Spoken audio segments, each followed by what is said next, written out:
Let's head back to the voicemail of Truth and Reason. Hey, you guys, this is about the offensive line. They're getting older.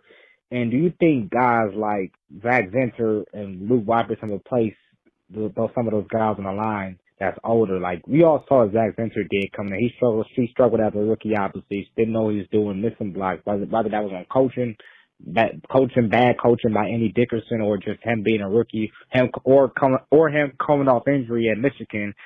Like, you think he'll be better this year if he gets another opportunity? And obviously we got Luke Wyper to back up. So do you think those two guys can replace those two positions on the line, or you think they could draft towards the future and go from there? Just let me know what you think of those two. And you guys have a nice day. Go Browns. As always, appreciate all the voicemails. Lance, the line, especially the offensive line, it's tough for a rookie that is not, a first-round pick to come in and make an impact on the offensive line. Whippler was injured, or Zinter was injured. Whippler's been banged up too. I liked the Zinter pick. I think he has pretty high upside.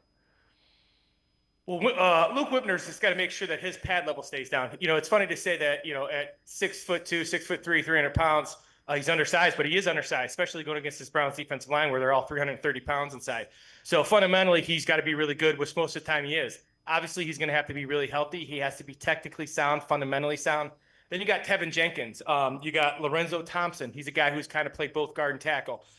Then you got, like with Zach Zinter, what I see with Zach Zinter is just a guy coming off a pretty horrendous injury who's kind of getting his legs back, right? And now they're going back to the offense that he kind of ran at Jim Harbaugh at Michigan, where there's a lot of gap scheme. He's going to pull.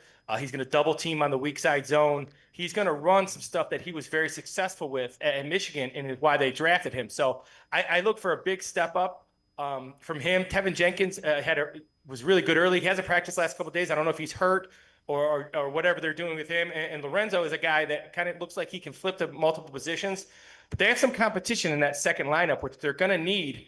You need a swing tackle. The third tackle can play both sides. You need a swing guard or a guy who can play interior or both guard and center. So it'll be interesting to see what they do there. I think Luke Whipner's got to be able to play guard too if necessary. They got to have some moving parts, especially with that. You only keep 7-8 linemen. So those guys who aren't starters have to be flexible and position flexible. So if somebody gets hurt, they're ready to go.